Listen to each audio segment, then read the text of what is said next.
Greetings, Lewis, and welcome to another video.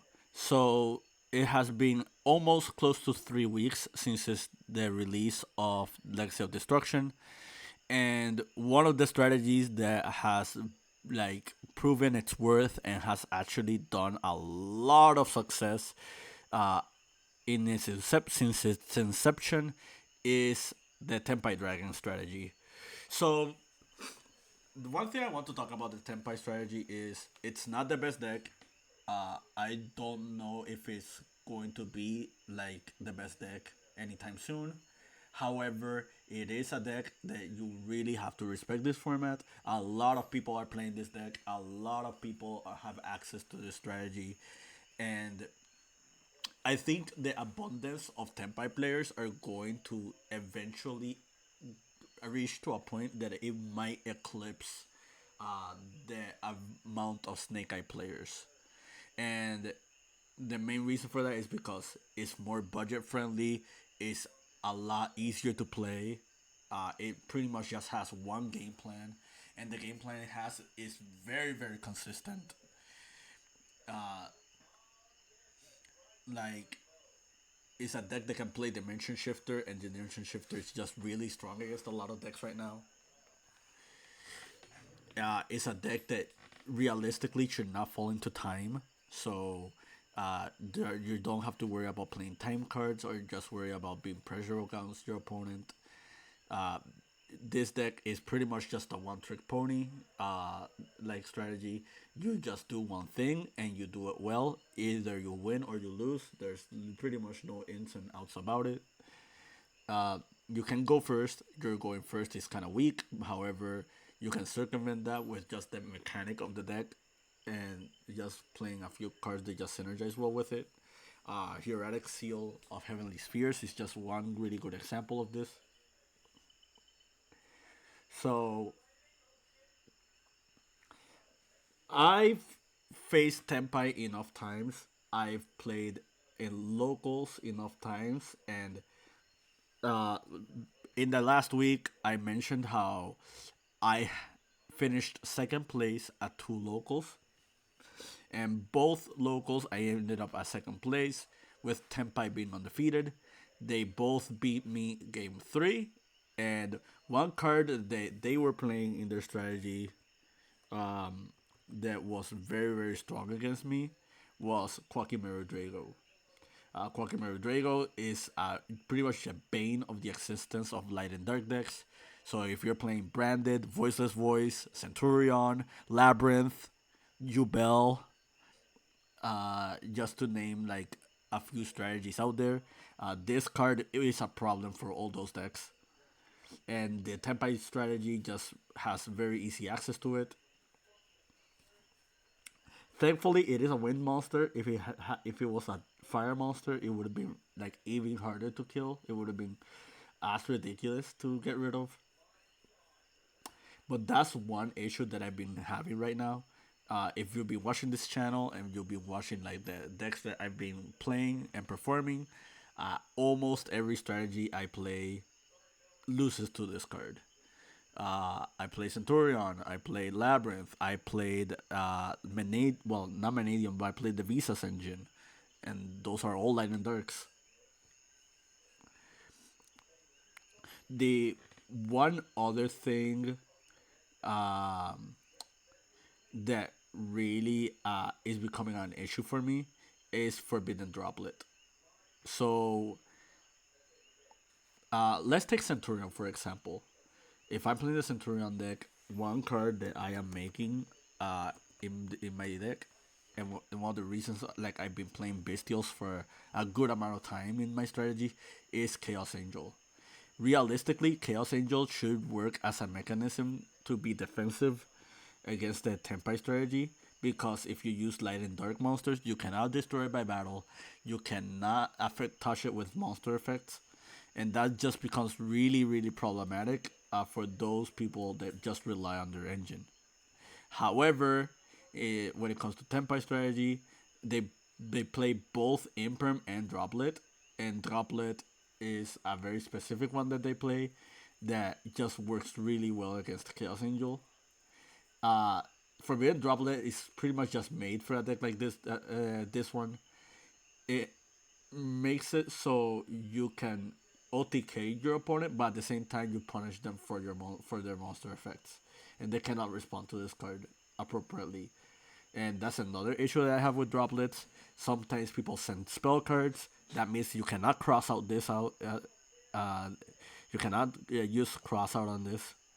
Some people send trap cards with this, so you cannot counter trap this. Some people play monster effects, so you cannot do monster effects to tag and dodge. Overall, this card is a little bit like hyperbolic, and pretty much 90% of my Tenpai losses has been because of this card. The other card I want to talk about, and I think is going to become an issue later on, is part of prosperity. Uh, we are now the only region that has three of this, and in the Tenpai strategy specifically, this card is very very strong. Not only does it keep the Tenpai strategy consistent, but it gives them the right tools or resources that they might need to just like pummel through the board. Because Sangen Summoning already covers a lot of ground, but there are other cards that you can use that can just cover all your bases, like Droplets and Duster, for example, just to name a few. So eventually, this is gonna become a problem because if you don't know, this deck can OTK through this. And on Thursday, I learned that they can OTK through this and this, which is very surprising to me. But it was done. They pretty much they had to resolve Dragon Dragon, but they resolved Dragon Dragon, and before that they did like a bunch of different other plays to distract me from their win condition being this one, and I kind of misplayed into it. But yeah, funnily enough, every game one of all the matches I've lost, my opponent had Dimension Shifter. So we're slowly getting to a point where Dimension Shifter, is just a game-ending card for some decks, but for other decks, they still might have a chance.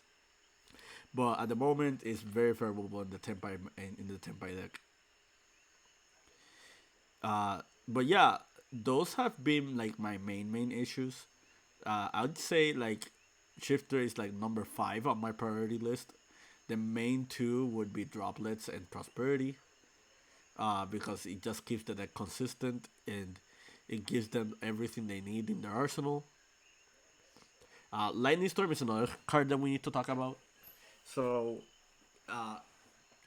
the issue with Tenpai at the moment is we do have enough answers to Tenpai Dragons.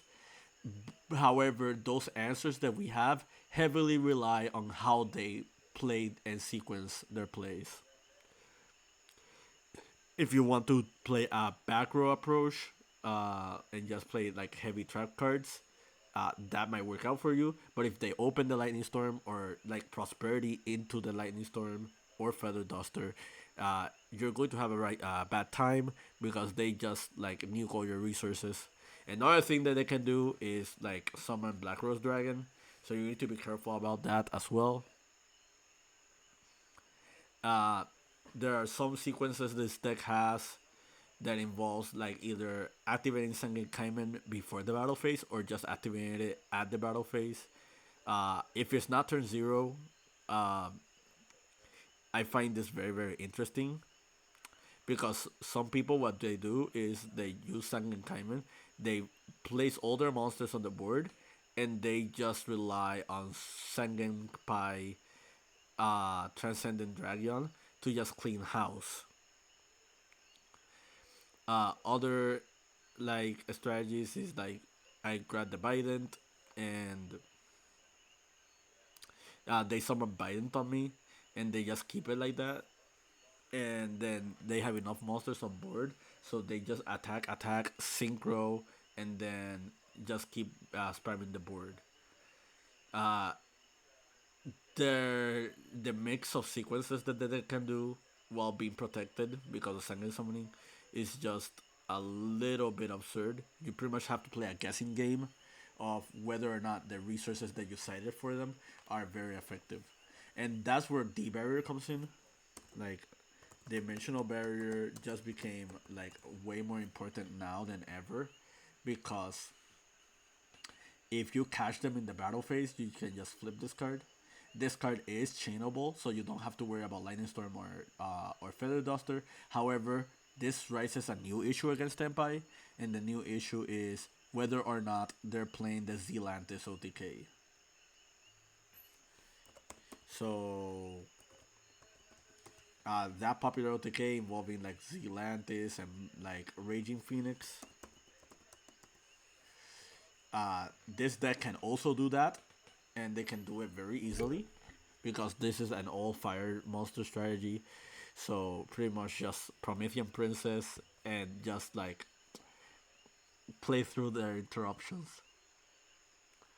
or just eat away at your opponent's resources and just vomit your monsters on the board without worrying about barrier. Another card that is being talked about and is being seen play in some people's side decks is Simul Archfiend.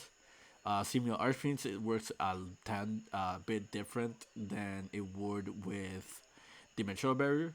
However, it does hit Link monsters, so that's very very strong. Uh, Whether or not this holds true for Tenpai is one of those things that you kind of have to experiment. The thing about Tenpai is you have to respect this deck. You really have to do something about it. But at the same time, you have to respect your other matchups and you have to make sure that whatever you want to side in overlaps with them. Because some matchups where it overlaps with this does not overlap with the other deck or the other decks in the room. That's not always the case, but it's something to just keep at the back of your head. And yeah, I think that's like pretty much the main issues I have with Tenpai right now. Tenpai is just one of those strategies that is going to keep doing great. Uh, like they're getting more support later on, uh, and that new support is a lot stronger than It just makes this deck a lot more consistent and stronger. But yeah, uh, until like the next event, we do have one or two YCSs coming up very soon. We do have other nationals. Uh, I don't think this is like the best deck, but eventually it might become the best deck, and for sure is the most budget friendly meta contending deck outside of discard. We don't talk about discard, but you know, if what you can afford with this card is for like a tier one strategy, and you have like mostly all your other cards, I'd say it's a little bit worth it. Always spend responsibly. You don't have to play this deck either. However, like just making sure that it's understood that maybe a lot of people will be on this deck in the foreseeable future. So, and this has been an issue on my backup for a while. Um, but yeah, I hope you found this video informative to your like and understanding. Uh, More videos coming soon. Keep practicing and keep dueling.